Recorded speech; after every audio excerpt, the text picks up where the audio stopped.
Hello, this is Beyond the Ley Lines. This is my first time actually hearing about the game, the life and suffering of Sir Bryant, and I've heard really good things about it so far, and I've wanted to, give it a try. I love reading, so yeah, this was my first time through the game, slash, like, reading it. So yeah, hope you follow along and enjoy.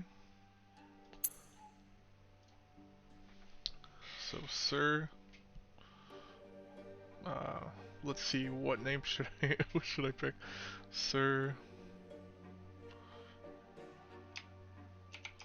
Jordan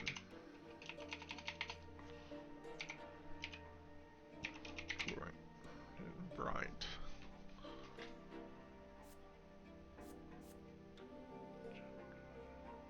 Open. So I'll keep this enabled. Consequences. You can see the consequences of your possible choices in advance. This is the recommended game mode. Okay, so I'll keep it on that. Yeah, I've never really read like a choose your adventure like book game before, so I'm really looking forward to it. You hold the fate of a single man in your hands. You will follow his life from birth to death. Your choices shall define who Sir Bryant will grow up to be. You will decide his personality, social status, and what mark he'll leave on history. With every step he takes at your behest, Sir Bryant's character will change and evolve. Your decisions will close some doors for him, but open many others.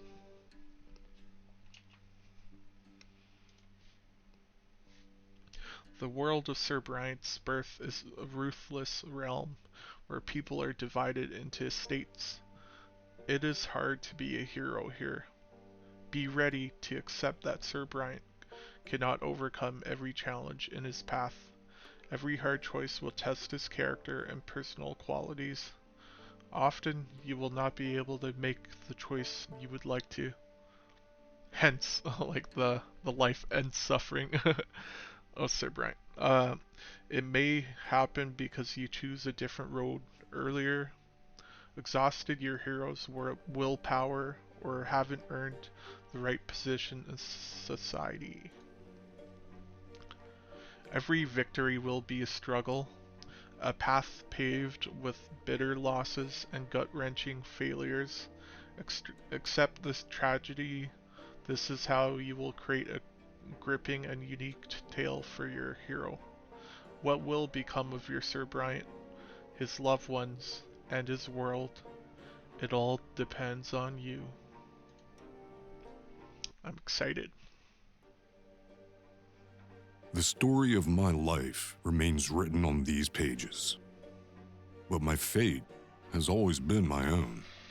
Every deed, every choice, every person I met made me what I am.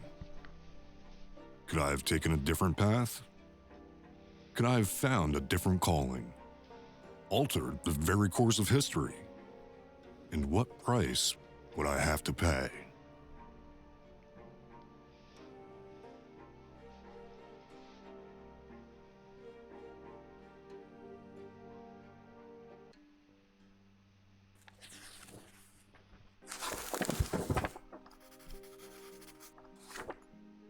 At the end of time, your fingers are stained with ink, your breathing grows ragged, your hands are shaking, yet the world begins appearing on the page before you, one by one, clinging together to form a chronicle of your own life.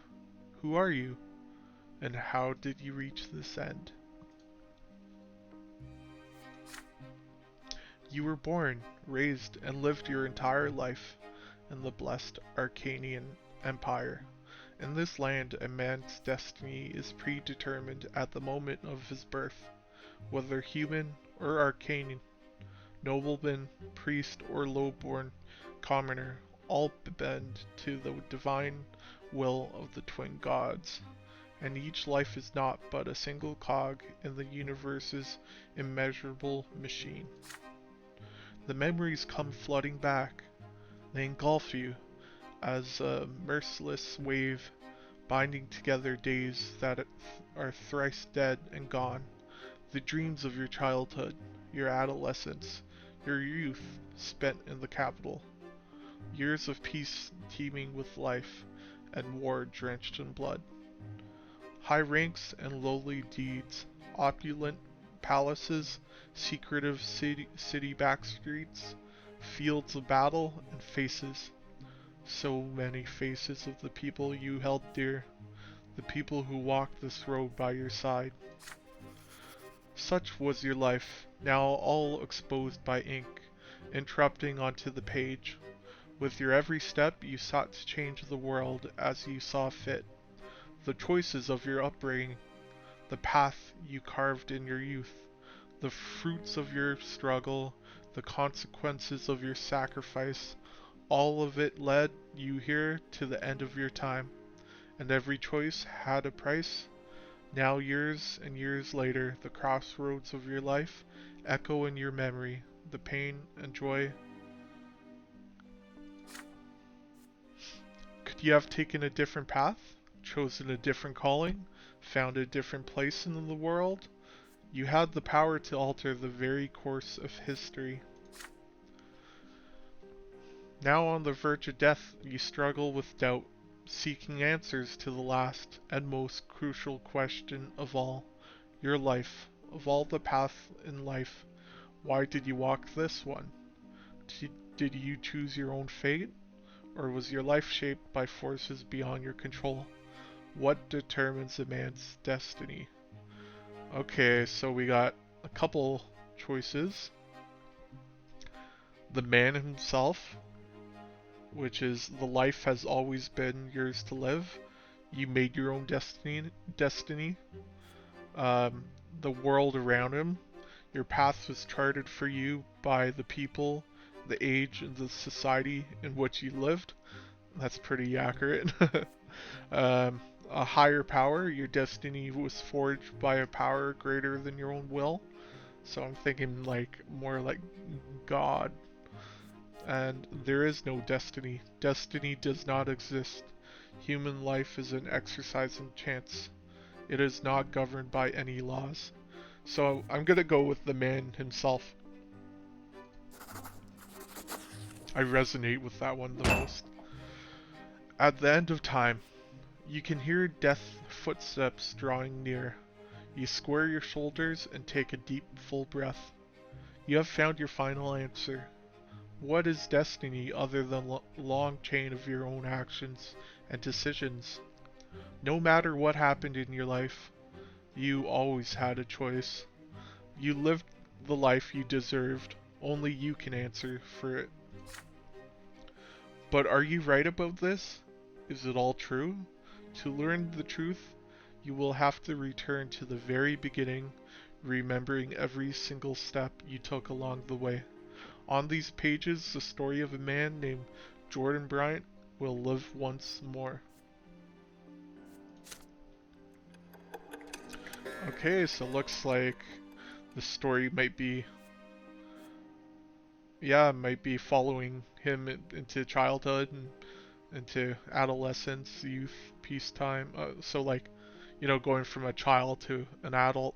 That's pretty cool. Chapter 1, Childhood.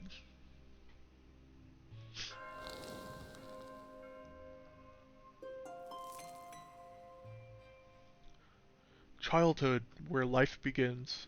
First words, first unsteady steps. You're but a small child learning about the world in which you were born. To you, everything is so new, so baffling, and so unforgiving. A long, trying life stretches before you. You feel uh, so many feats and faults, so many fateful choices to come. Yet you are already sowing the seeds of your future self. You're learning to live and survive in this world, looking for a place within it to call your own, choosing your future destiny. Who will you grow up to be? That's pretty interesting. Prologue.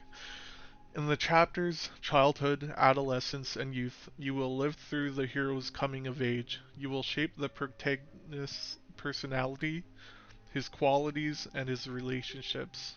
By the end of the prologue, you will determine the estate and future occupation of your hero. Well, that's really cool. Only in adulthood will he start to influence the world around him and even the ultimate fate of the Empire. Who will Jordan Bryant grow up to be? It's your call. I wonder how many like different pathways there are in this like book slash game. Childhood, where life begins. Uh, yeah, I already read this.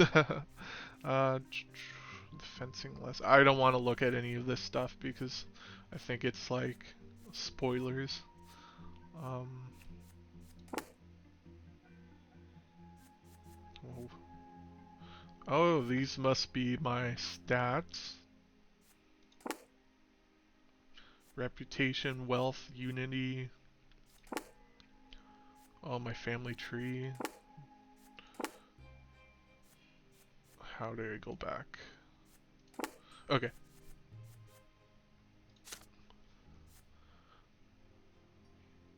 So we got determination, your perseverance and strength of character, your ability to get your way. It affects your frame of mind and the skills you have when you grow up. Perception represents how attentive you are to other people in the world around you. Your ability to comprehend and learn. It affects your frame of mind and the skills you have when you grow up. So I'm at 0 on all these stats. Oh, I got some willpower though. How much? I'm not too sure.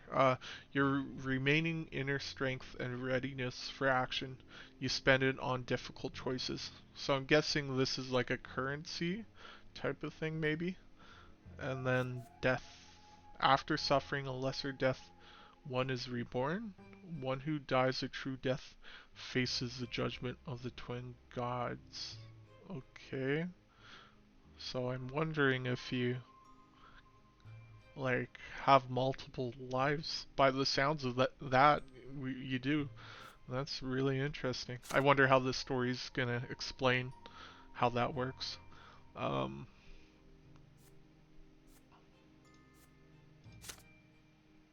Begin chapter. Achievement unlocked. Birth. At first, there was nothing. No time, no sensation. Nothing but darkness and void. But then a will breathed life into nothingness. Matter and spirit were set in motion. History began its march. It was your turn to enter this world. Your first memory, you are lying on your back, blinded by a bright white light. You are not alone. Above you tower the colossal figures of those who created you. You are a part of them, and they are a part of you. Between you and them is an inexplicable connection, a strong, unbreakable link. They will always watch over you, guard you, and protect you. It hurts to breathe. You let out the pain in the form of a uh, desperate scream. Your creators extend their hand towards you. There are two of them. The one who made your form from their own selves and brought you into this world. They are united, yet as they lean closer, you begin to see how different they are. You can already feel their differences within you, struggling against each other. The first figure is soft and empathetic, wise and merciful. The love that emanates from it wraps you head to toe like an invisible blanket, the warmth from it never ending. The second figure is strong and powerful, commanding and noble. It is harsh but fair, a beacon of guidance, a force of protection, a merciless punishment for every misdeed. Yet there is also a third figure. It is like a shadow barely seen behind them, yet already pulsing from an unbreakable will to live. It is the very will to live that is now growing even stronger within you. A soft open palm, a soft, a strong closed fist, a lingering distant shadow.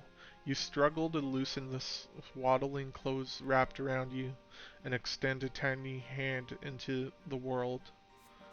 Reach out to the palm. Perception, determination, or willpower. I'm gonna say perception. Reach out to the palm. I kind of want to be really smart. Birth. Your life palm, I mean, your little palm are awkwardly clasps the soft finger. You explore your mother's hand by touch. She smiles gently as her arms wrap around you and lift you up. She smells of home, that indescribable smell, that feels of safety, that is second to none. Her embrace is the warmest place in the world, a place you want to stay for all of eternity. Okay, so I just leveled up. Right now I'm intentive. Then there's curious, inquisitive, and insightful. Okay. I wonder if there's like certain checks that you need to make in order to you know, make certain choices. Your life in this world begins. How will you live it?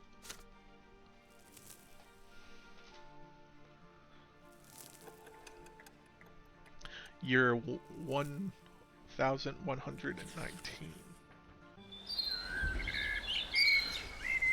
Hide and seek.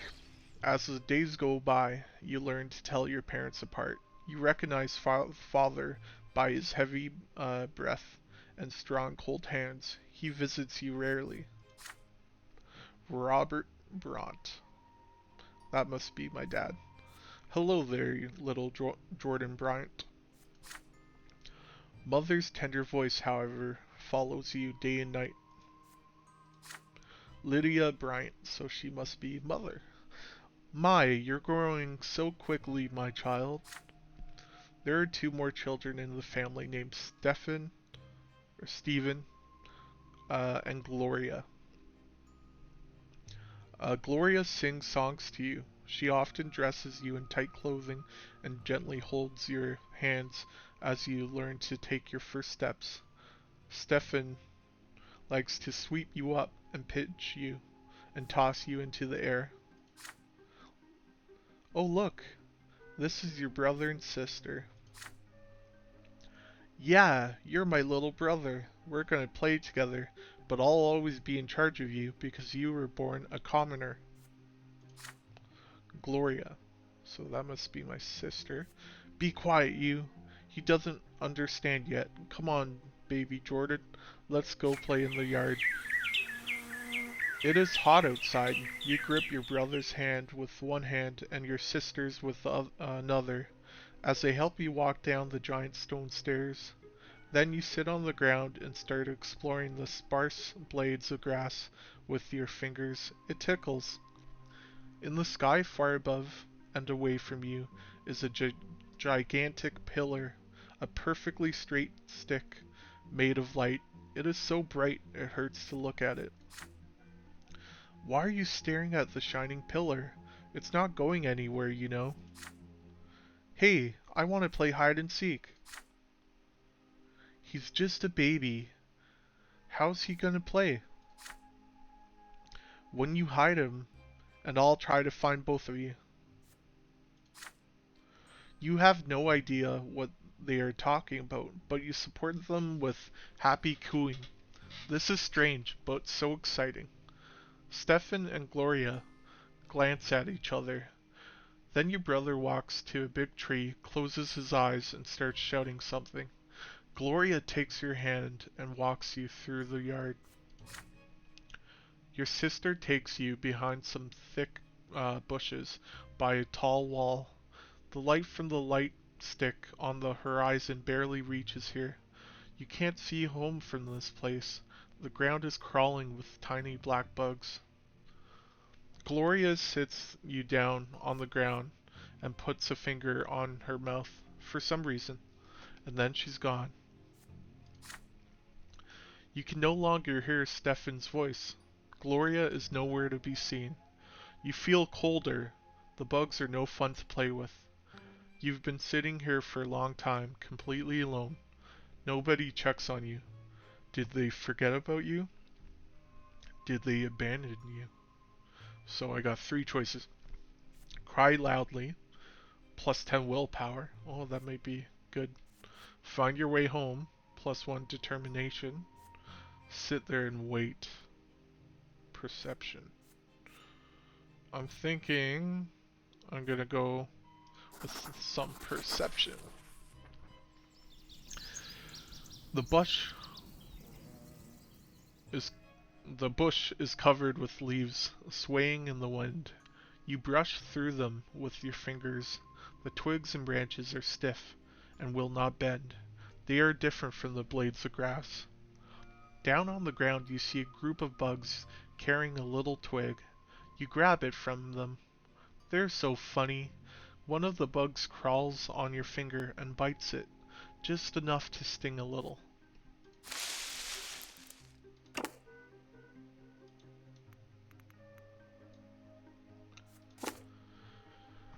You hear brisk steps, then leaves and twigs rustling and parting. Your mother leans over you.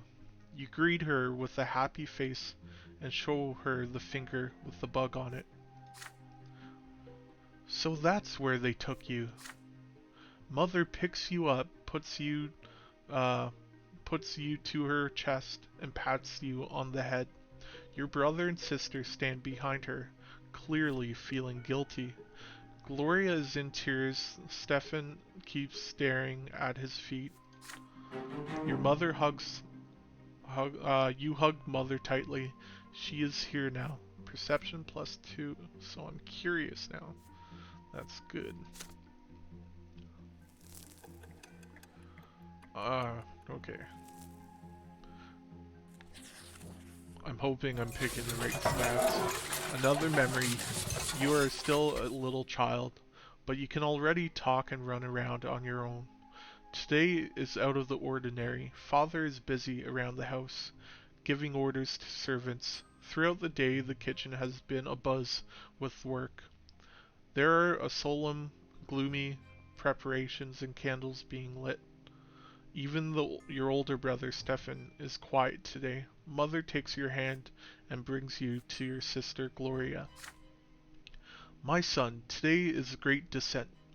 We honor the day when the twin gods descend to us. We must spend this day in reverence to the gods. You are too young to understand, so just do everything your sister says for now. Gloria takes you to the playroom. There are no toys there, no chairs, even the carpet has been taken away. There's nothing but a bare wooden floor. Gloria. Today, we're not allowed to go to any other rooms, and we'll be eating nothing but gruel and stale bread. On this day of the great descent, everyone must be where they belong. It is quiet, unusually so. Muffled voices from beyond the door are all you can hear. You are sitting on the cold floor, confused with no idea what to do. Then you hear your sister's voice, a lonely sound in the empty room. It is a little song that mother taught her. You hold your breath as you listen to it. When the twins came down to earth, they brought lots for every birth. Let us count them. 1, 2, 3. The twins made them for you and me. Nobles rule and bravely fight. They protect us with all their might. Priests work hard to understand, guide us by the twins' commands. Common people work and toil, always patient, never spoiled. Live your lot where you were born to the day when you pass on. Know your lot and know the prayer, for the twins see everywhere. You're transfixed by the tune. Gloria notices your gaze, and a smile creeps across her face. You like the rhyme, don't you, Jordan? Do you know what it's all about? Look, there are 3 lots. They were brought to us by the twins when they descended to us from the shining pillar. Remember that pillar of light on the horizon? That's it. You can see the shining pillars anytime, from anywhere in the world. If you follow your lot as you live, you'll reach the peak of the pillar, and if you don't, you'll get eternal torment at the foot. You and I are lowborn. Mum is a commoner, too. So the lot for me and you is to suffer and be patient and work hard. Understand? The priests and nobles have other lots. The nobles fight and rule over everyone. The priests, well, I'm not really sure what they do, but I guess they talk to the twins and teach everyone. Gloria stares at you intently. Did you get it, silly?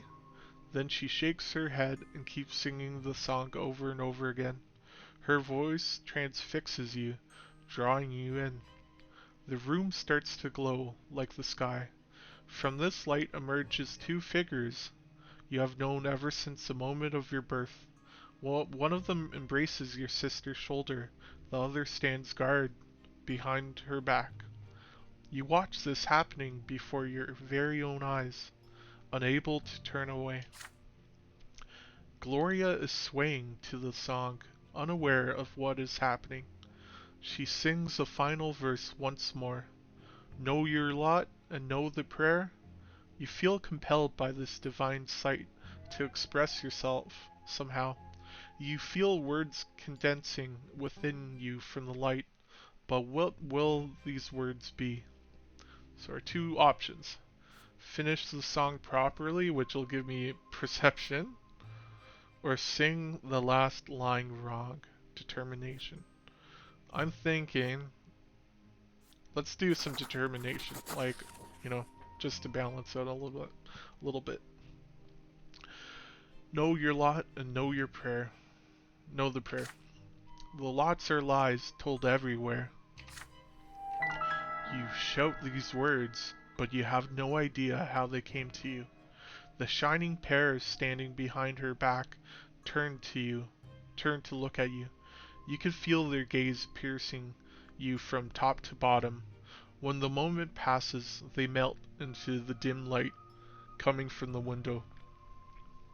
Now Gloria is staring at you. You see disappointment in her eyes. Jordan, that's not the way the song ends. Why did you ruin it? You shrug, quite pleased with your cleverness.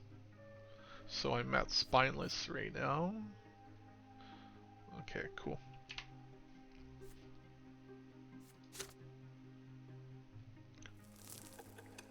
You're 1121.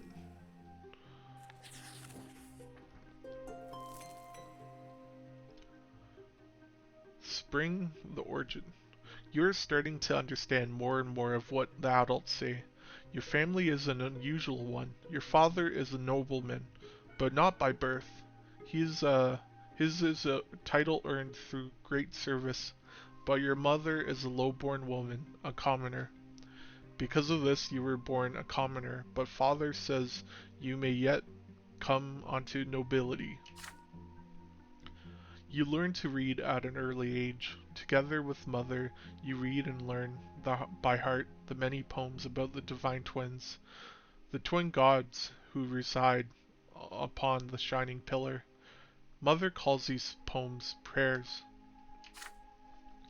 Again and again, you try to discern the shapes of the gods in the strip of holy light that shines in the sky all day and night, but the light is too blinding to gaze upon.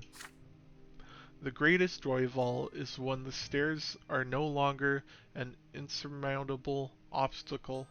Now you can climb and even jump from step to step. Father urges you to be more careful and avoid climbing too high.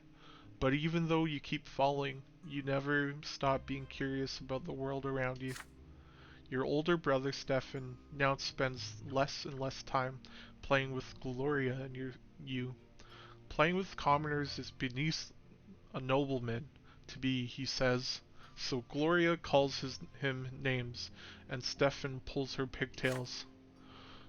One fine evening, Father gathers you all in the sitting room with an announcement. You will have another little brother or sister soon. Gloria asks him to bring home a little sister. Another brother would just be too much. Stefan gets frustrated. There are too many little siblings getting in his way, as it is. Soon you will be an older brother too, and it doesn't really matter who the youngest will be. A boy or girl, you will love them the most. When Father comes back from his trips, he reads his adult books aloud for you. You find these stories of war, generals, and rebellions quite enchanting. The Father approves of your fascination. Study hard, and maybe one day you'll become a noble of the mantle and earn your sword. But first, you will need to grow up. Growing up, the concept is as terrifying as it is alluring.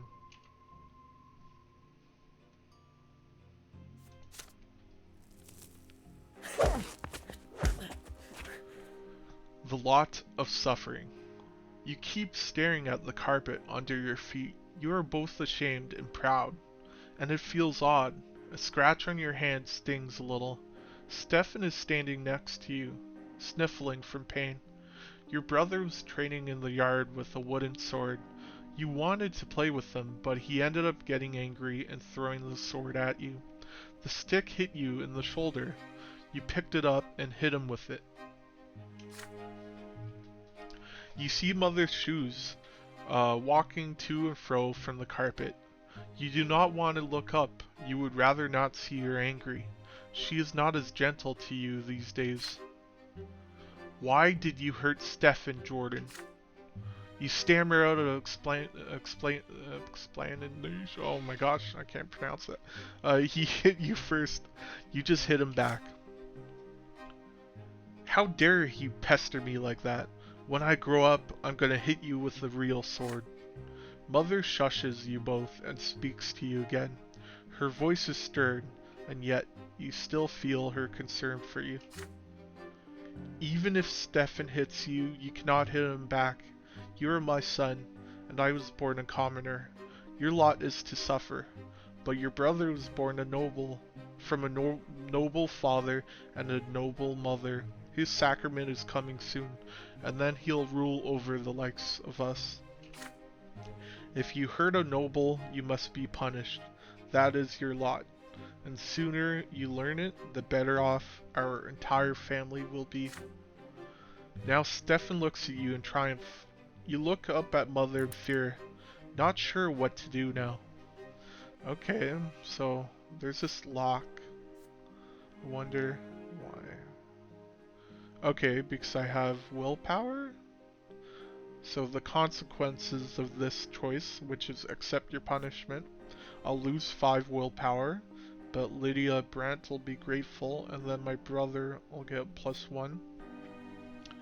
Deny your guilt, and demand explanation. I'll do that. Demand explanation. You start asking questions. Why were you born a commoner if your father is a noble? If you have your father's name, why can't you have his lot? And why can't you choose a lot for yourself if you don't like the one you have? Mother is stunned by all the questions you are peppering her with. Don't you dare ask me about that, Jordan. I'll violate my lot if I start explaining it all to you. I'm a commoner, not a priest. You are flogged in front of your entire family. The pain burns on your skin again and again. Tears keep rolling down your cheeks. It feels like the punishment will never end. It hurts to walk when you are finally let go. You slowly climb the stairs and walk to your room. You see a book on your bed, the teachings of Ateus, Volume 2. Wow, your mother's very strict, to say the least. Your tears have dried now. You begin to read, slowly making your way through the difficult words. Every death of the body bringeth the soul closer to the twins' judgment. And when the body dieth a true death, the soul soareth to the shining pillar. The twin gods do judge every soul, and their judgment is stern and unforgiving. He who falleth his lot in life from birth shall melt in a bliss atop the peak of the shining pillar. The words confuse and elude you, instilling fear and awe.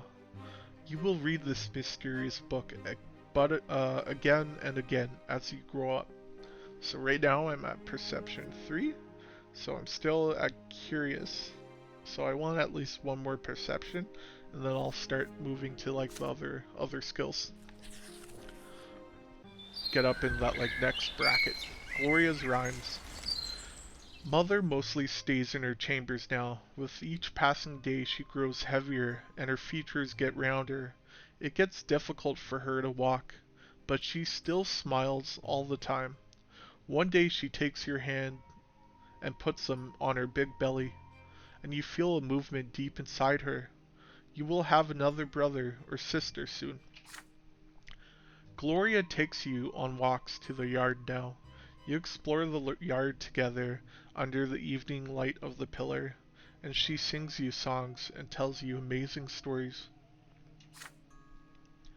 Hey Jordan, do you want to hear a rhyme I wrote? I wrote it myself. There's even a bit about you, but don't tell anyone, okay? Writing poems and songs, it's only for nobles. If Mummy hears about it, I'll get flogged. Remember how you got flogged for hitting Stefan? Our judge is my second father. In the past I had another. Okay, so this is a poem. Let me reread it. Our judge is my second father. In the past I had another. Mother says the twins are great. Says we should not fight our fate. Brother loves to jump around. Please don't fall down on the ground. See, I wrote a little rhyme. Please don't tell them it is mine. But today your sister is nowhere to be seen. She promised to take you to the old pond and show you the red frogs that live there, but then she vanished. The servants join you in the search. Even Mother leaves her chambers when she hears the commotion. Finally you find Gloria in the far corner of the garden. She is holding a quill and sheets of paper covered in poetry. Mother becomes angry the moment she sees it. She looks through the poetry and her face grows dark with rage. Gloria is standing before her, wringing her hands and looking for an opportunity to run. But there seems to be no escape. What is this nonsense, Gloria? We talked about this. You were told to take care of your little brother. You are absolutely not allowed to entertain yourself with these writings. I can decide that for myself, Mum. No, you cannot. It has already been decided by the gods. And he's not a little brother anymore. He doesn't need a nanny. I need some time alone to think for myself. I am not hurting anyone. You are but a commoner and a future wife. It is time you learned how to properly care for children. Had your disgraceful former father kept me in his house, you could have been born a noble. But that is not our fate, and you are absolutely forbidden from ever spoiling paper and wasting ink again. Mother grabs Gloria firmly by the hand and takes you both into the house. The scribbled sheets fly into the fireplace. Gloria sobs violently. You are a bystander to this scene, unsure of how to act. So there's 4 choices, but one's crossed out because I don't meet the determination. I'm only at 1. So you got offered to write rhymes with her. So doing that, when nobody can hear you, you offer to write poems with Gloria. So that'll give me 1 perception. Comfort your sister. I lose 5 willpower. I'm already at 0 willpower though. And glory. And then leave the room. Oh, that's 10 willpower. What do I want?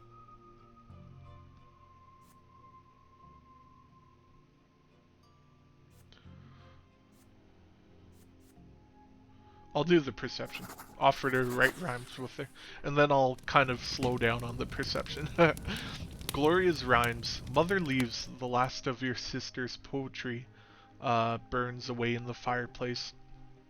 You hug your sister and whisper to her, "Let's go to the library," you say. The two of you can hide under the table and write something together. Gloria shakes her head violently. Mother said no, and there's no way she would ever defy her. You reassure her that it will be your secret. You pull Gloria to the library. She fights you, but you refuse to relent. You carefully peek inside. Your sister takes a small book from one of the shelves, and you read it together under the table. It's a book of poetry and about eternal love. Gloria clearly adores it. You decide to write a poem of your own. She recites a line in an ecstatic voice, and you repeat it after her and offer a rhyme of your own. She nods happily. You do this until the day ends. You have written a poem of your own and learnt it by heart, but not a single line of it has been committed to paper, which means that you stayed true to Mother's rule. Perception +1. Inquisitive. That's awesome. I like that. I'll work on my other stats a little bit to level that up too. You're 1122. Let's see. Winter, the coming sacrament. Mother is in her armchair, knitting woolen jackets, pants, and socks for the little one. The baby will need to be kept warm, she says. Father spends less time at home now. Mother says he's very busy with his important job. He is a judge after all. One day you decide to ask Mother about Stefan and Gloria. How come they're brother and sister to you but not siblings to each other? Well, my dear, I didn't give birth to Stefan, you see. He's the son of another mother, and Gloria is the daughter of another father. Come now, don't knit your brow like that. You'll understand when you're older. How's that even possible? You're all family, are you not? Several days later, Mother calls Stefan and Gloria to the sitting room. You sneak in after them.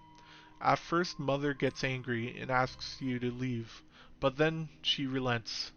You are told to sit still, be quiet, and remember every word you hear. When you enter the temple, bow to the twins. First to the elder on the right, and then to the younger on the left. Stefan, you're a nobleman to be, so walk along the side paved with marble, where the benches are. Gloria, you walk along the sharp side. When you're there, you must get down on your knees, each on your own side.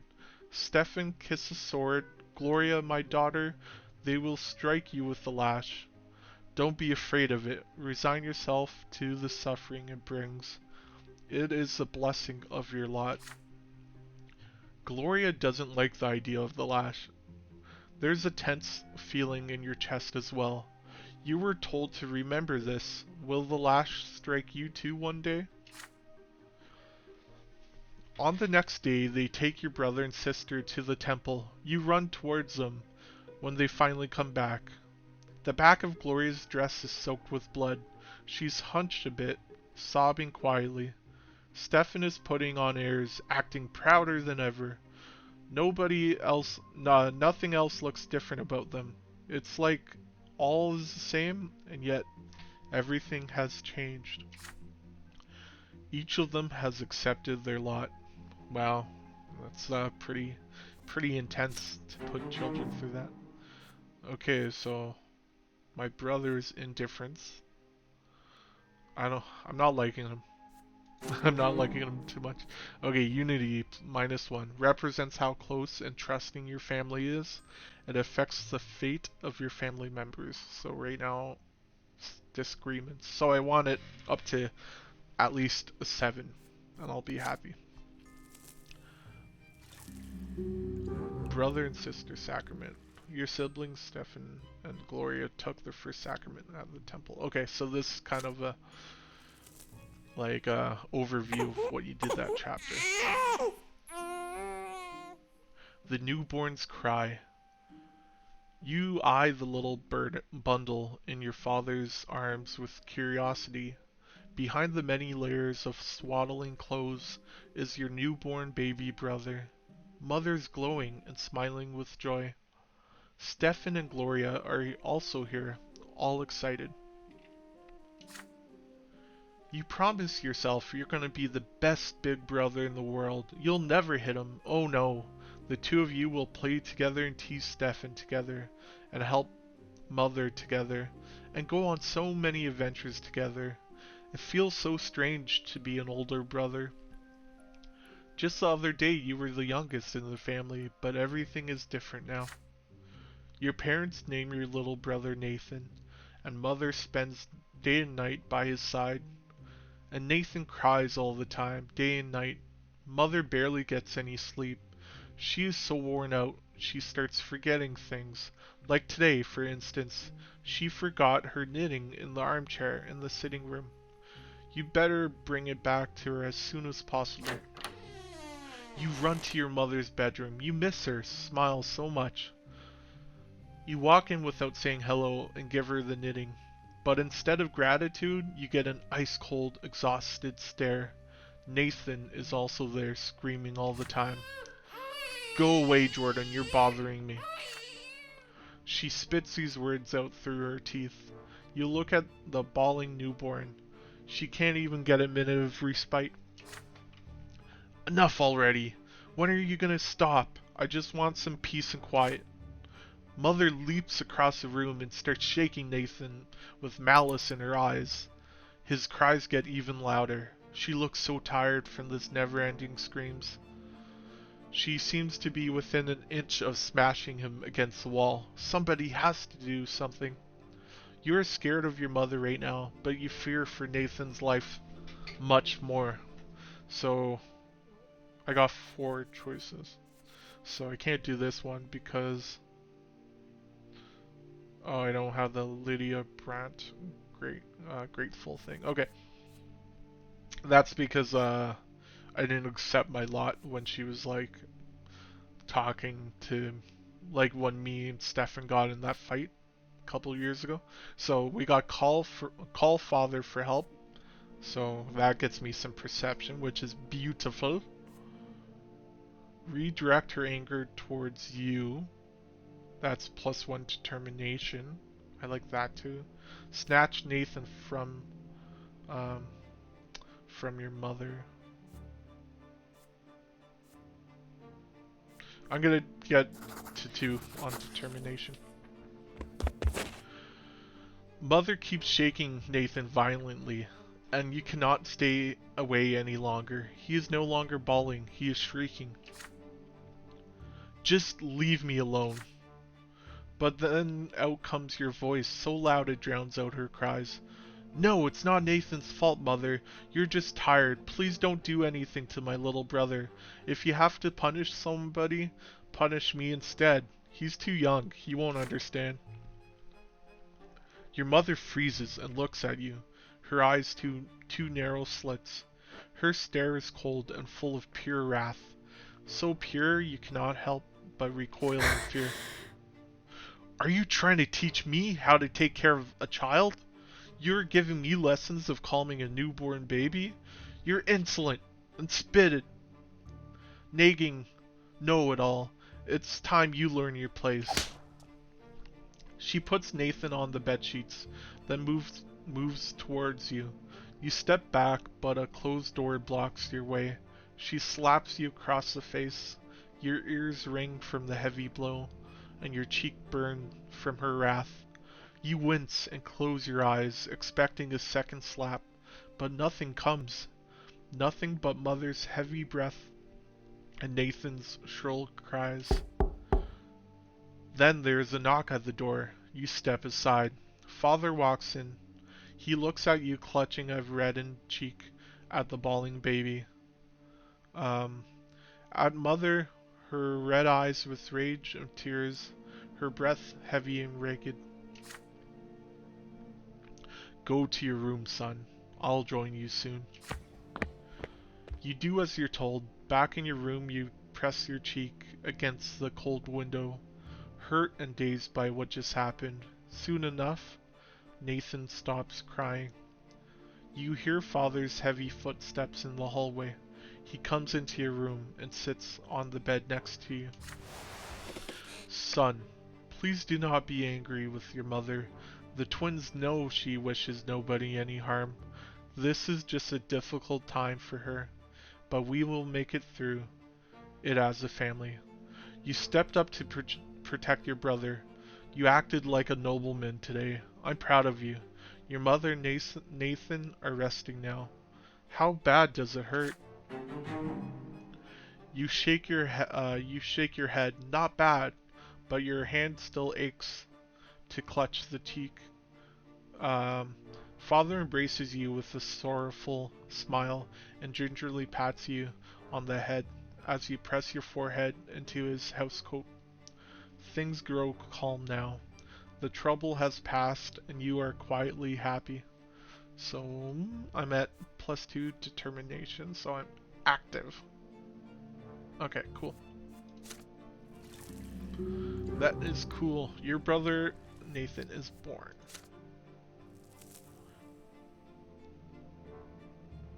Is this gonna be time jump? Yeah, so I'm 5 now. Oh my gosh, all this happened like in 5 years? Oh my gosh. This event is a consequence of your previous actions. Oh, perception 4. Yes, the ant farm. Your younger brother Nathan is growing. Mother spends more time with the rest of your family now. You help her and play with your brother and take care of him when she asks. You often go to Mother's room to sit at the foot of her bed after Nathan falls asleep. She reads you the sacred books and asks you about things you learned that day. During these moments, you see the world through her eyes as well. One day, the door of your room opens, and she brings in a large box covered with a piece of cloth. It is rare for you to see her so overjoyed. She sets the box on the floor and removes the cloth. The box under the cloth is made of glass, and it has a wooden base. Inside you see a layer of earth shaped into carefully crafted passages, and these passages are full of hard-working ants. Jordan, this is a gift to you. An ant farm. It's a little world in a small box. We can watch them through the glass. Look, this is the queen ant. She's the reason all these little ants were born. You sit by the box together. You hold your breath as you watch the ant colony at work. There turns out to be a method to these ants' chaotic movements. Every single one of them has a task to perform. Some of them have larger mandibles. They are the protectors of the colony. They can draw blood from your finger. Others work all around the colony, repairing the walls and clearing any debris from the passages. There are also workers who collect food you put in a special tray, leaves, bits of meat, maggots, and bring it to the rest of the colony. You take a worker ant and put it right next to the food. However, the insect has no interest in it. It starts circling around the tray aimlessly. Mother takes the stray ant and puts it back where it belongs. Why did you do that, my son? The ants cannot do what they weren't born to do. Each of them was born for their own job. You shake your head slowly. If only the ants could do whatever you wanted them to. This is your gift now, so they belong to you. Or maybe Mother's presence is the reason they won't obey you. So I can keep on playing with Mother. I like that. Insight. I'll get another. I'm gonna keep on playing it with Mother. I need willpower.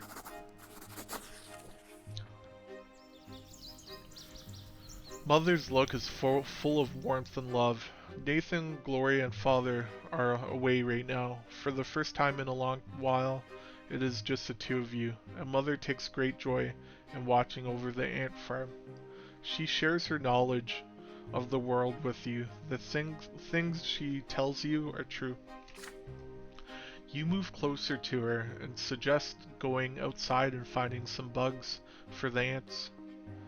She agrees to this happily and holds your hand as you leave the house. Soon you are busy catching bugs and sharing your thoughts on how the ants will feed the colony with them.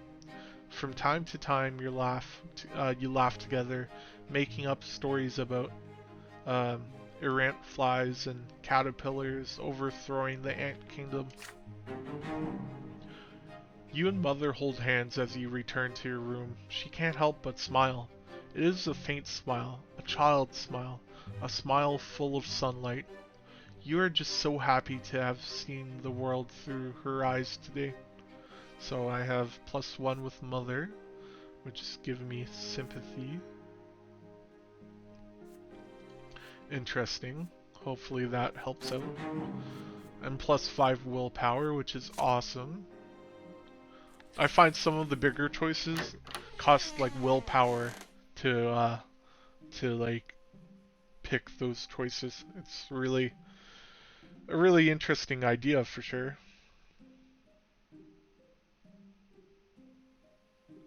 Okay, so uh, Toy Soldiers is the next chapter. You wake up to Father's touch on your shoulder. He is finally back from home after a long trip. Jordan, today is your special day. The day when you begin your studies. Now teachers will be coming to our house to teach you, and you must do everything they say. Be diligent in your studies, and you will grow closer to the nobleman's lot. And since you must remember this day, a present is in order. Lydia, get out our little schoolboy. Lydia, get our little schoolboy dressed. I am taking him to the market district. Stefan wants to come with you too, but Father shushes him sternly. This is your day. Your elder brother is hurt to hear this, but stays quiet. Yes, thank you, Father. Put Stefan in his place. An open carriage takes the two of you through the dusty, nosy city streets, a pleasant wind tussling your hair. Your city is called Anazet? Anazet? That's what I'm going to call it at least, Anazet. That you already know. It is one of the largest cities in the entire empire. There is a big shadow on the street. It comes from the white foliage of an enormous tree that spreads its branches all above the city.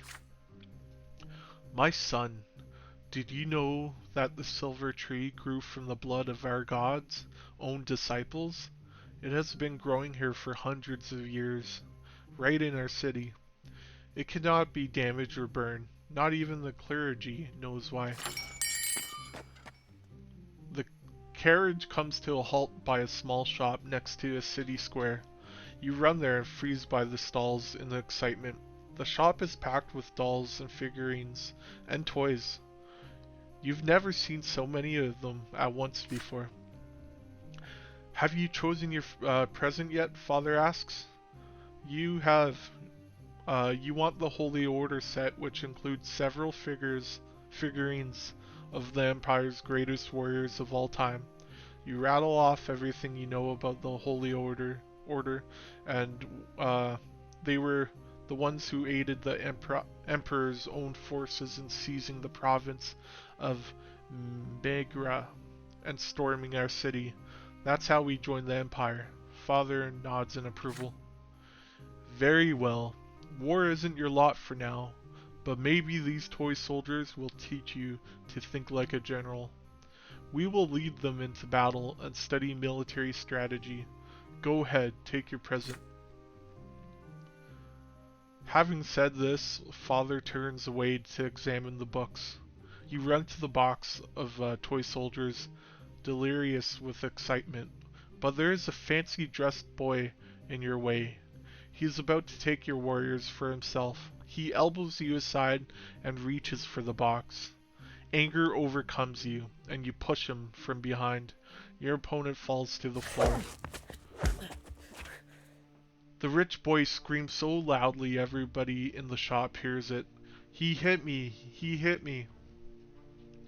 A tall tower of a man looms over you. This is the boy's father. But then you feel your own father's hand on your shoulders. What happened? You press against father, your mind more at ease now. He will protect you. Yes, you shoved the boy to the floor in front of everyone, but he tried to take your present for himself. Father turns around to face him when he hears these words. Is this true, Jordan? Did you strike the son of a nobleman? Man, I should have known this from what happened with Stefan. So I got deny your guilt, which gains 10 willpower. That's pretty intriguing. So I just quietly say it was an accident. I can tell him the truth, get +1 in determination, or I can admit your guilt, which will make Robert Brante ungrateful to me.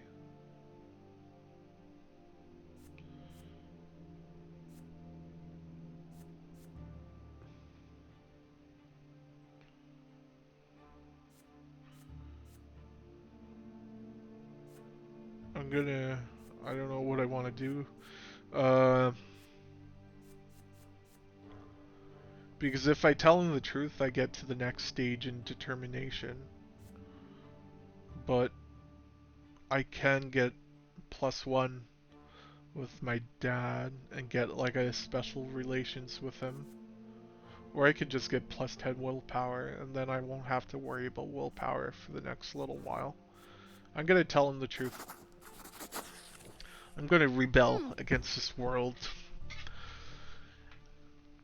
It isn't fair to blame you without letting you speak too. You didn't want to shove that stupid boy. He was the one who shoved you first. But the angry nobleman, the boy's father, will not let you finish. Nobody cares a whit for your so-called truth, little lowborn. The law is law, and your punishment is due. Your father nods in agreement to these words, no matter how sad they make him feel. They lead you and the nobleman's son out of the shop. You are told to bow to him and show humility. A bad feeling sends a shiver down your spine. With a satisfied grin on his face, the boy swings his arms and slaps you on the cheek. He strikes you again and again. Enough! He got what he deserved. We're leaving. Get out of our way. Your head is swimming from the heavy blows. You return to your senses back in your bed, with servants treating your face. Father stands by your side all day. The morning after, you find a little box on your bed with the tin soldiers of the Holy Order inside. You paid dearly for your stubbornness. But hey, I got +1 for determination, which has me, yeah, still inactive, but I'm 1 away from being resolute.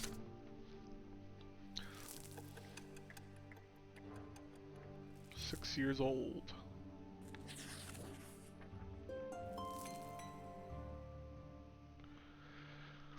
Year 1124, summer. The family dinner. Today, father ordered the dinner table to be brought out into the yard.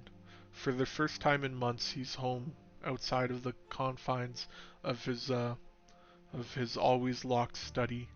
He spent the entire day playing with Nathan as he were discussing various matters with Stefan, now at adolescence, and walking in the garden, and now a dinner under the open sky.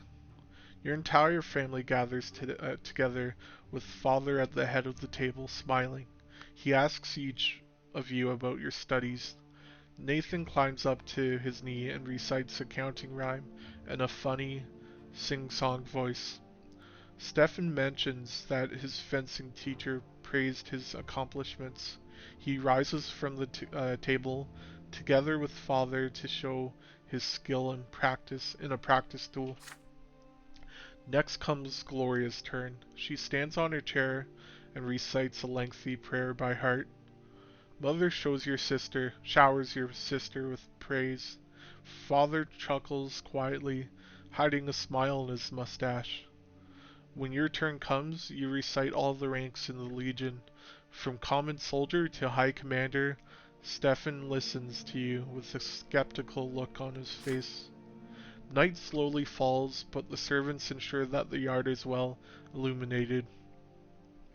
You don't feel cold in the dusk tonight.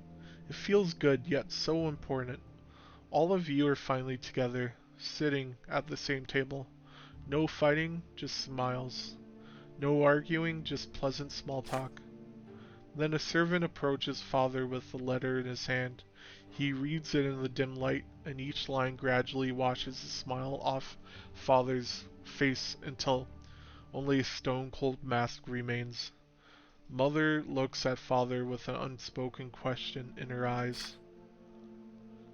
Gregor Brante is coming back to Anazet. He is the head of our family, my father. If he's worrying about that, he must not be a very nice man, I think. Okay, let's continue. That was a nice little family dinner, like, that wasn't a lot of suffering, I'd say. Okay, so your father, Gregory Brant, returned to the family home from the capital. Ooh. He looks like a pimp with his little pimp cane. The intrusion.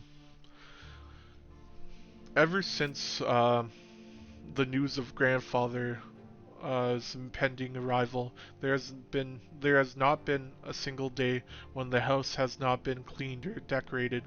Your parents anxiously make sure everything is in order. They tell you to wash your face and hands after walks and scold you for leaving books on the floor. They tell Gloria she will be flogged if she's ever seen hiding in the attic. Why is that? What's in the attic?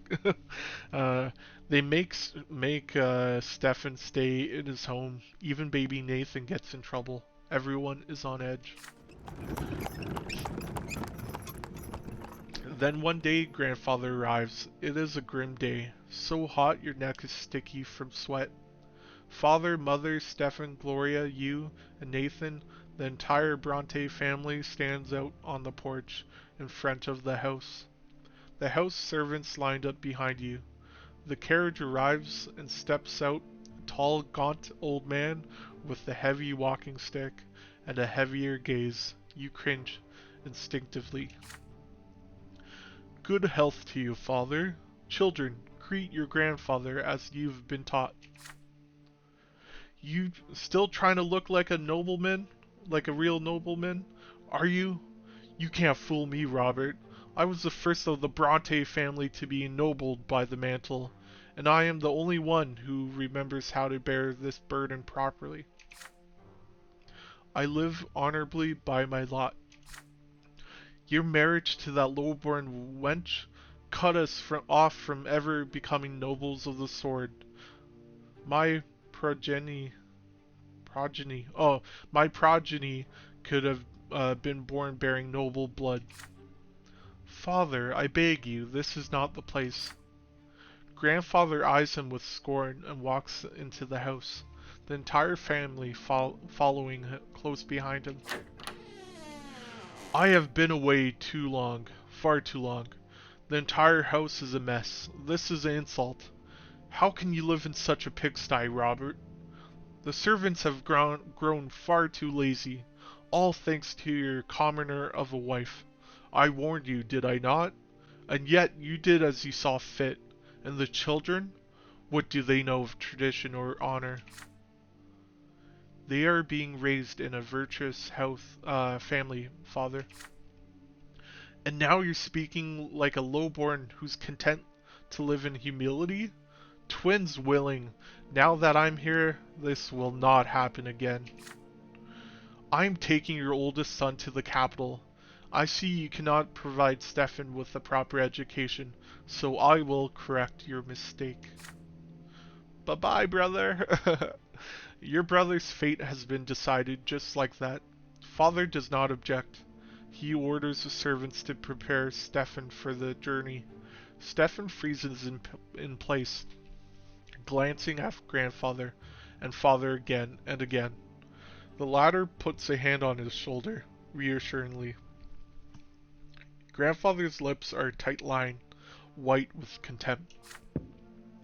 The house is examined, room after room. Everything grandfather sees is showered with scorn. He scoffs at a crease on a blanket in Nathan's crib in mother's bedroom. He mocks Gloria's knitting in her room. The door to your room is next. What is this, Robert? 10 soldiers in your younger son's room? He was born but a commoner. I won't have him daydreaming of battle. Oh my gosh. Grandfather seizes the box containing the 10 warriors of the Holy Order. Your father stays silent. Anger and fear boil within you. This is your big present from the first day of your studies. It means so much to you. But what if he's right? What if you need to prove your right to command the toy soldiers first? Grandfather shakes his head in disapproval and shoves the toy box into the roaring fireplace. It is you. If you wait too long, they will melt in the flames. Okay, so I got 3 options. So I got watch them melt helplessly, so that'll give me plus 5 willpower and plus 1 perception. I like that. So I can't rescue the toy soldiers because I'm 1 away for determination. I can burst into tears and cry like a baby. I won't do that. Or I can strike grandfather. That'll give me perception, determination, but a death. And Gregor Bryant will not like me. I don't really care about him. I think I'll watch them melt helplessly. Like you gotta choose your battles for sure. Like if I struck my grandfather, I'd feel great about it to be honest because he's acting like a snobby, like noble essentially. Uh, but I'm scared that if I only have so many lives, like this is just the beginning of the book. Like I don't know how many more times I'll die. So I'm gonna just go with watch them melt helplessly. That'll help with my perception and willpower, which is great. The intrusion. The wood crackles, the tin melts. The unpleasant smell of burning paint fills the room.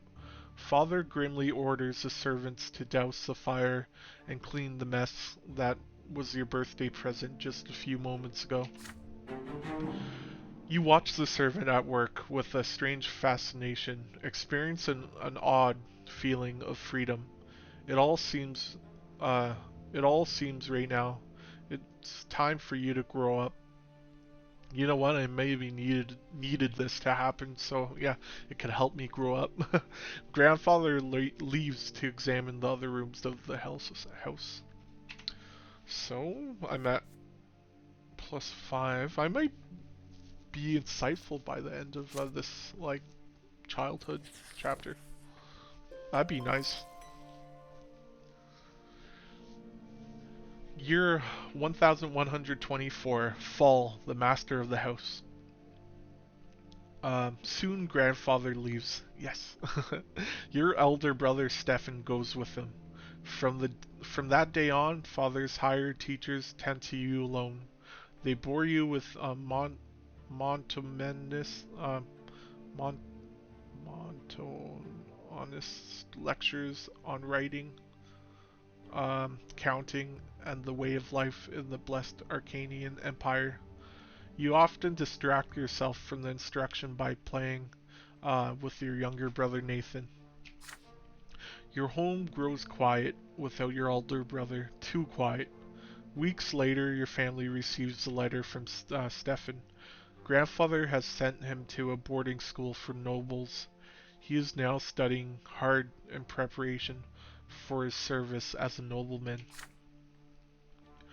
The rules here are way too strict. You can't even sneeze without the teacher's permission. But I've been studying with my peers. We're learning how to live as nobles in a noble society. We're also learning the art of swordplay. That's my favorite part. With Stefan now at the boarding school, grandfather arrives once more, this time to live in your home. The only good thing is that he often has urgent business in Eternia, the capital of the empire, and has to travel there. One day your mother, where, One day you ask your mother where he lived before. In Eternia, she says, but now his place is here. Oh no. Each time grandfather returns, he gives the servants new orders. Your home is now always busy with repairs. The servants are redecorating grandfather's chambers, including his library and sitting room. Sometimes father tries to gently talk him out of this. Why subject the house to constant reconstruction? Grandfather's answer is always the same. This home is mine, and I will live here as it befits a man of nobility. Oh my gosh, he's driving me crazy.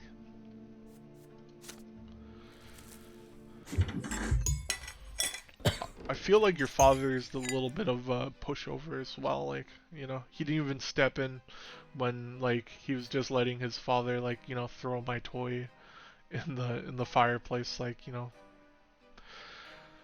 and oh my gosh, reading this long is getting my tongue tired. Some days grandfather stays home, and on those days you try your best to stay out of his sight, but there's no way you can avoid family breakfast. The food is there, but you cannot bring yourself to eat it. Mother's eyes are red and swollen. She has been crying all night, again. Grandfather sits at the head of the table where nobody used to sit before. Robert, it is high time your youngest sons underwent their sacraments. Sir Bryant, please let them live free of the lot for a while longer. They are but... Shut your mouth, Robert. That wife of yours is impertinent enough to interrupt me. If this ever happens again, she'll be eating her gruel with the servants in the kitchen where she belongs. It is time you consider real marriage, Robert. One to a woman of the proper station. Gloria drops her fork. Grandfather shoots her a scathing look. A tear rolls down Mother's cheek. Father does not look away from his plate, his hands clenched into a fist. Like, are you gonna do anything there, Pops? Baroness L. Lodore is one such woman.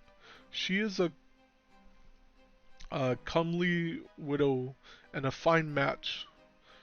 She is suing for her inheritance right now and could use proper support and a husband. You can keep your lowborn Lydia around if you like. Servant, mistress, I don't care. I will not do that, Father. I am the head of this family, and the family standing took a severe blow after you married that commoner. It is unthinkable. How could you give up the memory of beautiful Amel Am Amelela Elaborn for this lowly woman and that bastard child of hers? But now you have a chance to set things right. Don't disappoint me. Father nods curt, curtly. Curtly. Try not to look in Mother's direction. Father, I wish to see Stefan. If I find you conduct in the Baroness's presence satisfactory enough, then you may see him. She is coming for a visit tomorrow. Be prepared. Oh no. Grandfather wipes his mouth with his napkin, throws it on his plate, and leaves Mother's lips. Mother's lips move silently. Nobody says a word. Then Father stands up and orders you and the other children back to your rooms. He needs to speak to your mother in private. Father comes to your room before bedtime. He sits on the edge of the bed and adjusts a crease on the woolen blanket, not wooden. He distanced himself from you after Stephen's departure, so you are not used to such attention from him. In the candlelight, you can see his face in the dark. There is a sour expression on it. My son, the Baroness Emma Elador will be visiting us tomorrow. Please be polite and treat her with respect. Nathan will do as you do.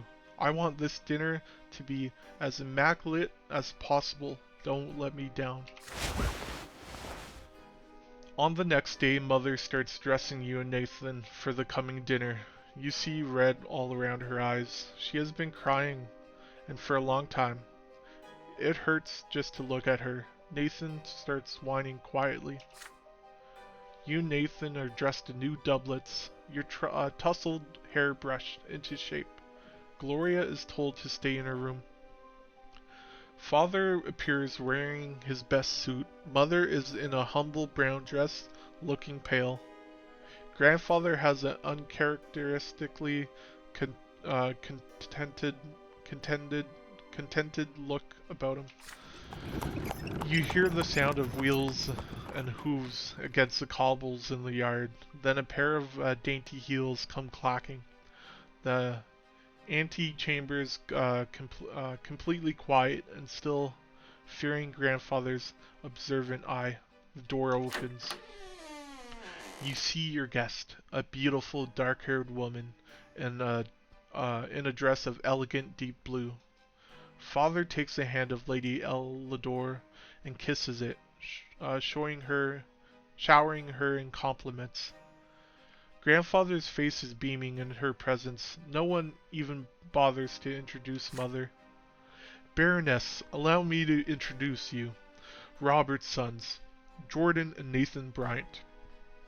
Frankly, it's his eldest, Stephen, who deserves the most attention. But currently he is studying in Eternia with other young noblemen like himself. It is my hope that his younger sons will also make me proud one day. Grandfather eyes you with a probing look. How will you act in front of the Baroness? Will you accept her here? Next to your mother? Your father's rightful wife? Oh, I got all the options. That's awesome. So I can greet the Baroness politely, which will give me +1 reputation, -1 unity, and my Robert and Gregor will like me more, and Lydia would like me less. Maintain your composure, just -5 willpower. Demand that Mother be introduced.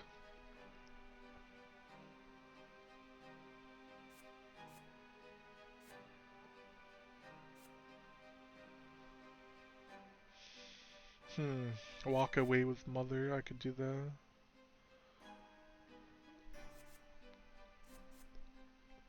That gives me another one in perception.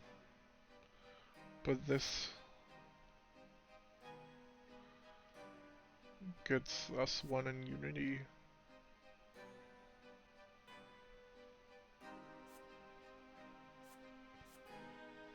Hmm. This is hard. I think I'm going to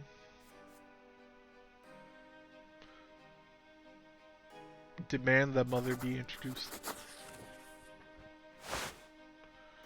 You follow father's example and kiss the Baroness's fingers gently.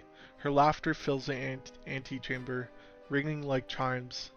Behind your back, you can hear mother sobbing. Grandfather nods to you in approval. Mysteries. Out of the corner of your eye, you see mother quietly walking upstairs. No, this is wrong. This cannot be.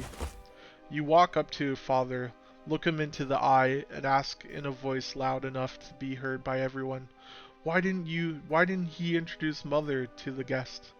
She is his legal wife and your mother, is she not? There is silence.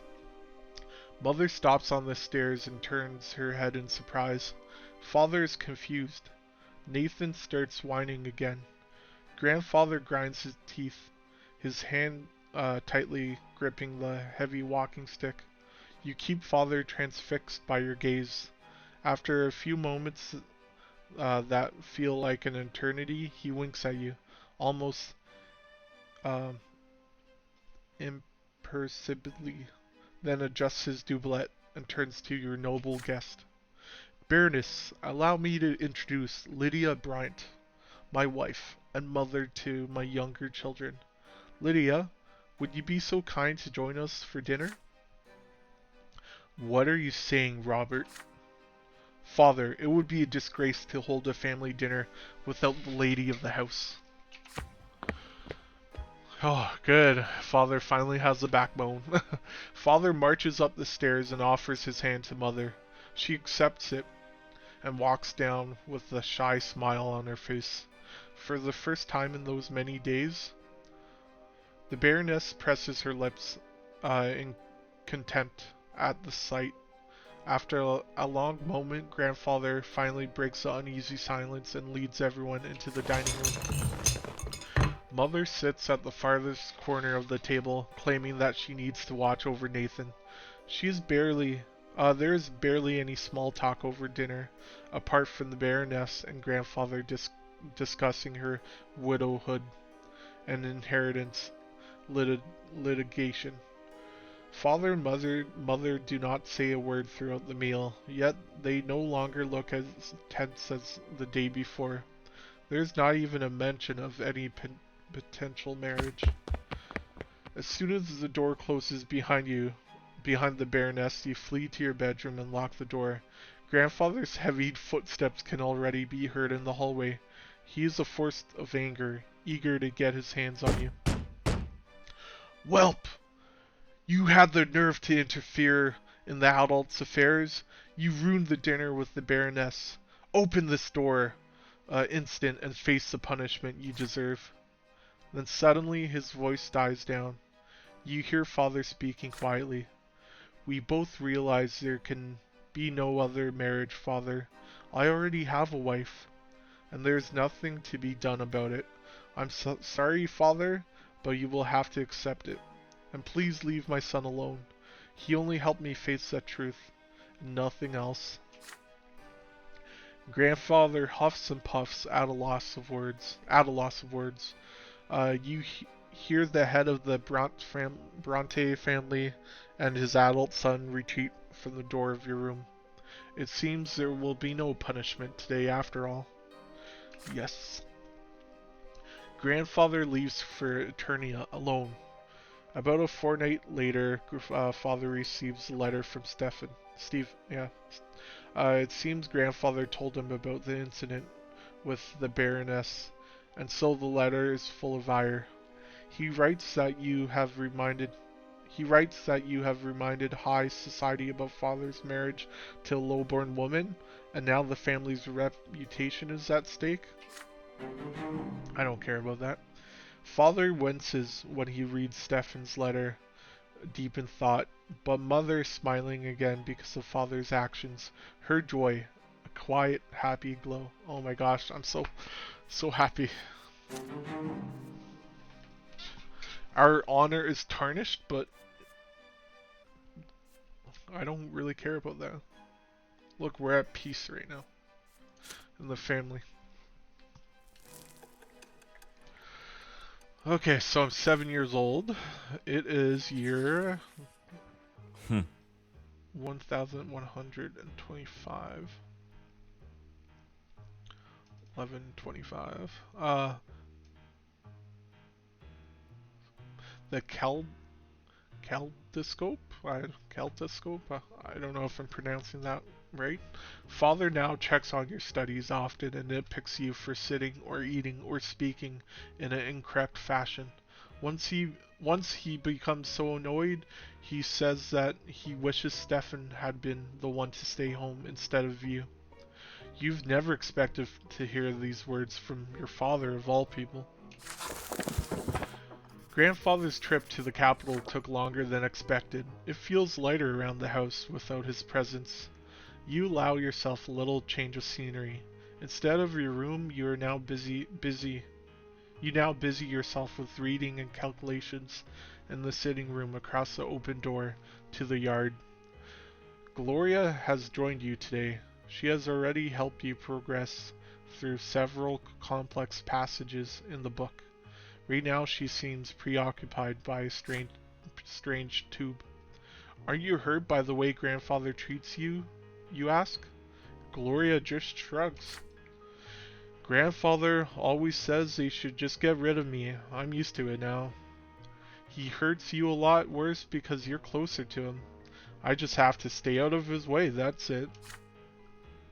She shows you the strange tube she's been holding all day. Look, it's a caldescope. Caldescope? I don't know. I got it as a gift. Want to see it? Want to see what's inside? Excited by the idea, you close the book and peer into the tiny hole on one end of the tube. Your eyes see a multitude of intricate patterns. Each turn of the tube reveals a new web of interwoven colors. They mesmerize you. The caldescope turns the fire burning in the fireplace into cavalry made of flames. You're riding at the front of this fiery horseman, ready to face the enemy. Grandfather's face emerges from the uh, intersecting lines, and you swing the caldescope like a sword, cutting it in half. Now you look at the blue sky through the window. The patterns are unending, secretive, and calm and peaceful. Just like father's smile before grandfather's invasion. The deep blue gives way to a scattering of gold radiating gentle warmth like mother's arms. This fleeting beauty too soon gives way to a hypnotic new pattern. Again and again you see your family in these interconnecting figures as they come together and break apart. And in the middle of this golden glow, you see Gloria's green eyes gazing at you. Your sister left you long ago. The books are abandoned and time slips away unchecked, but you're still busy peering into the caldescope. Order emerges from the chaos before your eyes again and again, but you cannot preserve it no matter how you try. You're caught in an inner conflict. There is so much that can be done with this caldescope. Should you take it apart or ask Gloria how it works, or just keep enjoying the patterns it shows you? But you still have lessons to do today. So I can take it apart, which will give me +1 perception. Keep looking through it. Return to your studies.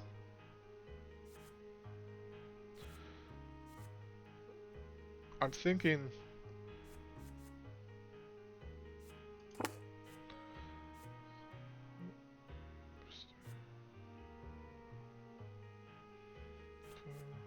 I'm gonna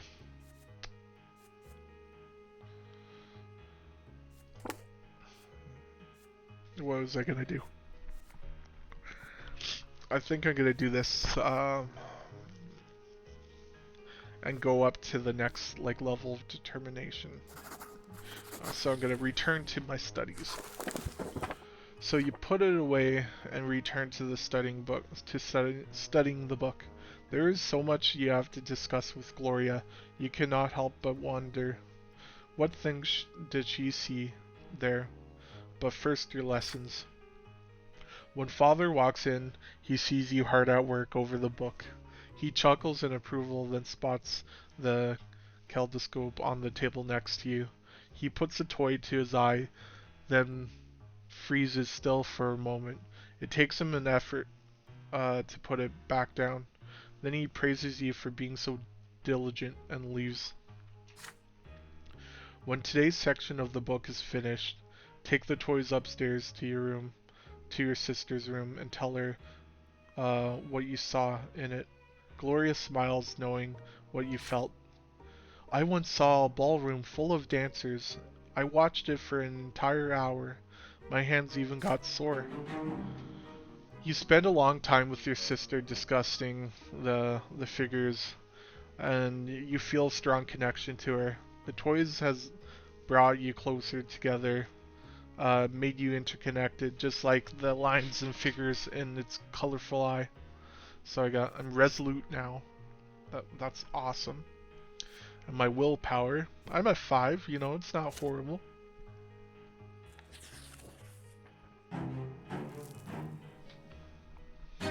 Oh, nice. Father's Sword. This is event of a consequence of your previous actions.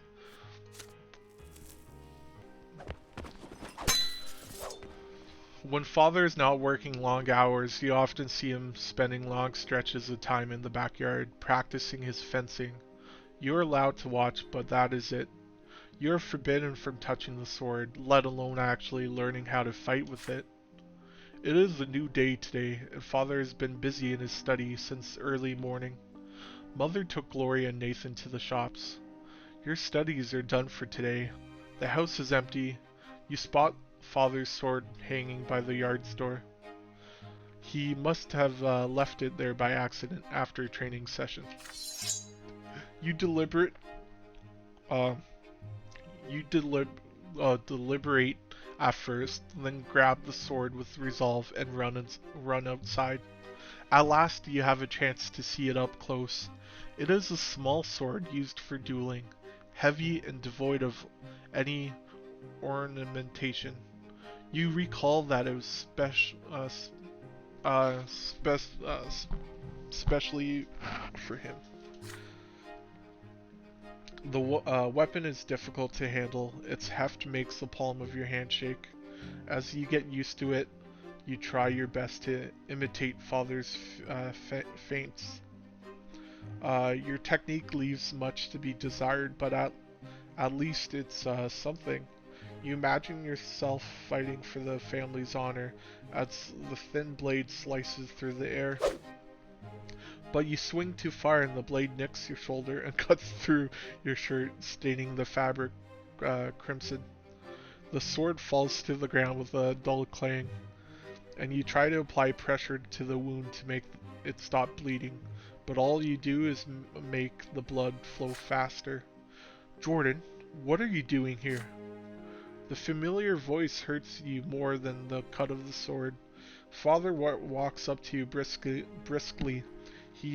His rugged arms rip off a length of cloth and bandage your shoulder. He squats by your side and pulls you into an awkward embrace. My son, why did you have to take the sword? You know you're not supposed to hold it. This is no toy. It is a weapon that can take lives. I know how you feel. I used to learn for my family's dueling sword back when I was a lad. One day you might have a chance to earn the right to carry a weapon. But first, you must have patience and study and become a noble. When that day comes, I will be proud to teach you myself. You rarely spend time with Father without someone else around. There's parental love in his voice, so much that even the cut on your shoulder barely hurts now. You would be glad to be convinced by what he says, but how can you forget your dream? How can you abandon it just to earn father's approval? Is it right for him to ask so much of you? So I can agree with Pops and get a +5 willpower and get favor with him. Or I can, okay, get the fencing lesson. I don't know if that's, maybe the extra determination will help in the future.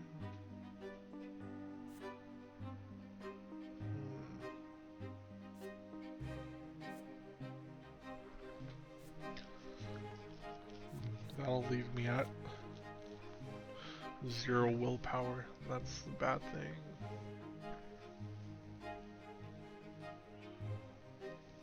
Oh, I'll go down by 10. I'm just gonna agree with my father. You take a deep breath, then slowly and solemnly swear that you will never touch a sword again till you earn a nobleman's title. This promise is a difficult one for you to make. No more secret fights with an imaginary blade. No more battles with sticks. If you give your word, you must keep it. Father smiles at you warmly. It is one thing to make a promise and another thing to keep it, but I know you can do it, my son. You are on your way to becoming a man of your word. Let's go back inside now. He picks up the sword and leads you back into the house. You wash the blood from the cut and agree to keep this a secret from everybody. Then Father asks you to come into his study with him. He tells you stories of his studies in the capital. He tells you about studying for the judgeship and the trials he had to face to be ennobled by the mantle. Father brings several toy soldiers from the house. He uses them to reenact the famous Battle of the Green River. The floor of the study becomes a battlefield, and the books from his table turn into riverside hills. You try your best to remember his every word. So now he's showing sympathy to me, which is, I think, a good thing. And I'm full of power at 10 willpower, yeah. Sweet temptation. Grandfather's visits are no longer a cause for fear and panic in the house. He has become something you are used to, something nagging yet not unordinary, like a splinter or a stain on your trousers.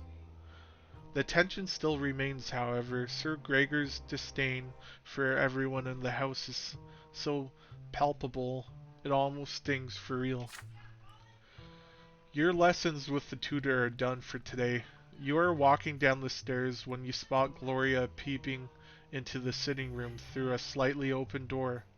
You sneak up on your sister and tap her lightly on the shoulder. She is startled. Oh, it's you, Jordan. Look, Sir Gregor's eating something. Grandfather is sitting on the sofa, flipping through a book with one hand and reaching for a glass bowl with another now and then. Inside the bowl, you can see candied fruit, a sweet confectionery forbidden to the common estate, like all sweet things. Yet grandfather's face shows no pleasure as he keeps consuming high-born treats. The clock strikes 3. Grandfather rises from his seat, puts away the bowl on a shelf, and leaves for the yard. He always takes a walk in the city at this time. Gloria nudges you with her elbow and looks at the candy bowl. When you look at her, the first emotion you feel is fear, but next comes curiosity, and it's stronger. Stefan used to boast that candied fruit tastes incredible, and now you have a perfect opportunity to take it. You try a candied fruit first. The sugar starts to melt as soon as you put it on your tongue. It is so sweet. You have never eaten anything as good as this. You take the whole bowl off the shelf and give it to your sister. She takes the fruit and brings it to her mouth, carefully, like it's a rare treasure. There is a thumping on the stairs. footsteps accompanied by the knocking of a walking stick. You have no idea why, but grandfather is back. You quickly hide behind the sofa and pull Gloria after you, but she's frozen in place with the bowl in her hands. The door opens. Grandfather's menacing figure advances on Gloria. His hand seizes her arm. You squalid, ungrateful, lowborn child! How dare you bite the hand that feeds you? You and your trollop of a mother would be sleeping in a ditch if it weren't for my spineless son. The sweet and pleasant things in life are for the noble state, not for the likes of you. Did you forget your lot? His hand swings and hits Gloria on the cheek. She falls to the floor right next to where you are hidden. Her fingers glisten with the warm melted sugar that brought you here. Grandfather advances again, his walking stick ready, but he sees you huddling behind the armchair. Please don't hurt him, Sir Brante. This is all my fault. He tried to stop me. You can already see a bruise on Gloria's cheek. This is only the beginning of her punishment. Gloria was caught red-handed, unlike you. You can still avoid your punishment. What is it then, Milksop? Did you try the sugar too? Or were you trying to stop this piece of filth, like she says?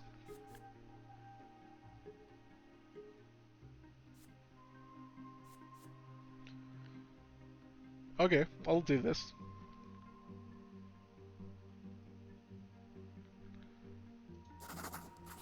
I'm gonna tell the truth. You stand up and tell the truth, even though it takes you an effort to do it. You actually ate a candied fruit, but Gloria only touched it. You hope this will help your sister avoid punishment. You are quickly proven wrong. Grandfather's face is red with rage.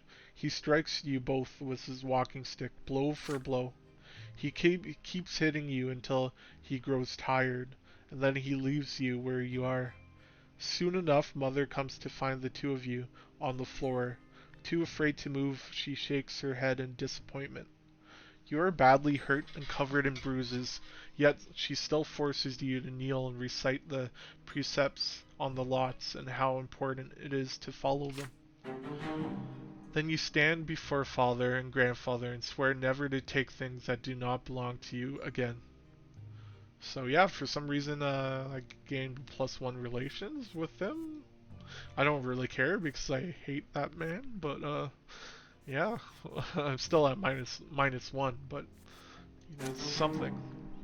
I'm happy about this, and that's why I picked it, was the perception. So the goal is, let's see if we can get to insightful. And the willpower, I'm at 5. Yeah, it's not bad. I wonder what happens when you go in the negatives for willpower. I'm curious. The sacrament. Father and mother have been focused on Nathan and you ever since early morning. Instead of breakfast, you are told to say your prayers, wash your hands and faces, and get dressed in plain white shirts. Today is the day of your sacrament. Mother, I want to go play in the yard. No playing today. You and Jordan are big boys now. It is time for you both to have your first sacrament. No one can live without a lot. I don't want a lot. Be quiet and listen. You were born commoners, and you must accept a low-born lot before the twins. When you grow up, you will get a chance to earn a noble lot. Father and mother take you to the carriage. Nathan is hungry. He starts whining. Grandfather is the last to get in the carriage. His eyes are on you and your brother, looking for every fault. Soon the carriage is moving along the streets of Anuzet. Slowly and solemnly, one more turn, and you see the colossal white building marked by 2 massive pillars. For the first time in your life, you are to enter the Church of the Twin Gods. You enter the gate and walk under the splendorous dome of the church. The church hall is divided into 2 halves. They are just drastically different from one another. The floor on one side is rough and jagged and covered in dried brown spots, while the floor on the other is made of smooth marble. The commoners kneel on the jagged floor, and the well-dressed nobles and their families sit on the pews. You enter the gate. Uh, uh, Father and grandfather leave you to sit on one of the nobles' pews. Mother walks to the rough stone on the commoner's side and gets down on her knees. You see her once in pain, for the low-born estate shall suffer in the house of the faith. The church acolytes surround you and lead you to the altar where you and other children will take the sacrament this day. Before you stands a tall priest dressed in black, and a sword in one hand and a hefty whip in the other. Nathan's whining grows louder. He dislikes this place. He is scared.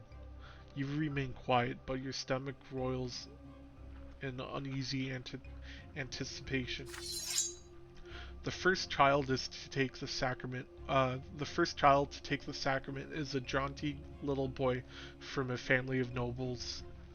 The priest extends the sword before him and recites the words of the lot. From this day forth, he will fight and rule and pursue the arts, his mind now forever free from the throes of suffering, for now he belongs to the noble lot. The boy proudly touches the flat of the blade with his lips. Nathan is next to receive the sacrament. He suddenly snaps out of his fearful trance and tries to break free, but the acolyte pulls him towards the altar and throws him on the jagged floor on the low-born side. The sharp edges bite into Nathan's knees as he lands, spraying drops of blood around him. I don't want it, Jordan. Why do they want to whip me? What did I do? You try to break free and run to Nathan's side. You want to give him courage and protect him, but the acolyte's grip on you is too firm. You feel utterly helpless. Your little brother has to face the world all by himself. The priest starts reciting the words of the lot as he swings lash over Nathan's shoulders. From this day forth, Nathan, thou shalt endure and work and suffer. Thou shalt be ardent in thy labor and humble in obedience to thy rulers. And now cometh thy first true suffering, which thou must accept with gratitude. The lash cracks. It strikes his right shoulder. It strikes his left shoulder. The blows are so powerful that Nathan falls to the floor. The priest tells him to rise. He has received his lot. Nathan gets on his feet and drags himself towards Mother, his knees torn and bloodied by his spirit broken. It is your turn. Your feet will not move. You can barely muster enough strength to walk to the altar. You get down on your knees and feel the sharp stones below. So sharp your clothing cannot protect you. Your skin begins to burn. The acolyte forces your head down, and you feel the lash being drawn above you, ready to strike. The priest's words are for you now. This is thy sacrament. Thou shalt work, and endure, and suffer. Thou art about to receive thy first true suffering by the sacred lash. Dost thou accept thy lot? Oh, I got all the choices, so I can accept it, which will give me -1 in determination, but +1 perception. I can raise my head, which will just give me willpower. I can catch the lash, or I can kiss the sword.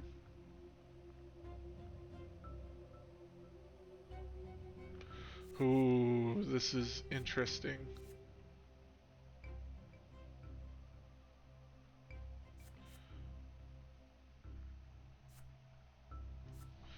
Maybe just raising my head will be the best bet. Because I really don't want one of these skills to go down. I'm just gonna raise my head. I'm gonna take it like a man. The priest readies the lash, but before he can strike, you raise your head up and stand up. There are cries of uh, indignation among the churchgoers. The whip cracks. It strikes you on the right shoulder, but you keep your head up. It strikes again, this time on your left shoulder, but you remain standing. No one intervenes. Even the priest is confused by this turn of events. He grits his teeth as he orders you to depart. You are to remain humble and obedient from this day forth, for you are now belong to the common estate. You walk away from the altar swaying. You see things with surprisingly clarity now. You can barely feel the pain, even as blood runs down your back. A timid hand touches yours. It is Nathan, his tearful face a mixture of confusion and awe. Mother takes your hand and leads you out of the church. Once you're outside, she scolds you for being insubordinate. Grandfather is the last to leave his church. His face is covered in red, angry blotches.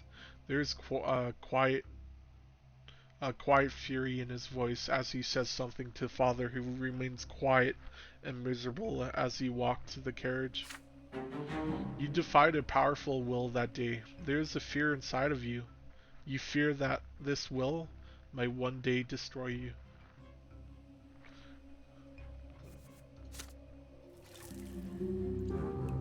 You have taken your first sacrament and received the commoner's lot. Hey, it's what you gotta do sometimes. Ooh. Year 1125. Childhood ends. The mark left by the sacrament takes a long, long time to heal. Mother says it's a reminder of your lot. Suffering and sufferance. Pain and patience. Gloria shows you the mark of the lash on her shoulder one day. It will never disappear. You are but a commoner now. This is the lot you were born into. But Father keeps telling you to study hard so you can yet earn a different lot and become noble of the mantle. You recall the past with warm sadness. When Stefan still lived with you, or when he wrote to you for a time shortly after he left. Now he thinks it's beneath him to write to the commoners in his family. Mother didn't lock herself in the bedroom as often back then. This changed shortly before Nathan was born. But most importantly, you missed the time before the terrifying figure of your grandfather was constantly looming over you. You learned the true power of the lot only after the head of family's arrival. In grandfather's eyes, no commoner deserves to be treated with kindness. Is this just him, or is it the way of the entire world? The very thought makes you queasy. You are older now, and what's more, you are an elder brother now. You've learned how to care about someone else, how to teach and protect. Soon you are a small boy no longer. As days pass, play gradually gives way to laborious study. Now your choices will decide your place in the bizarre, ruthless world of adulthood. Your childhood years are over.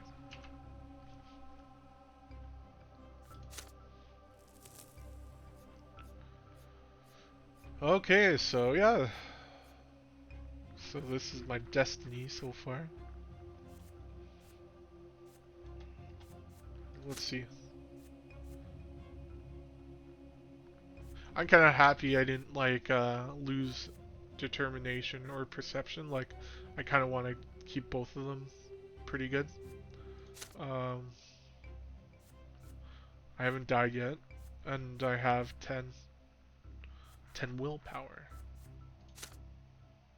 Continue? Yes, please. So heading into adolescence. So I'm 8 years old. I was growing up fast. The school, the streets, and the whole wide world awaited me beyond the gate of my parents' house.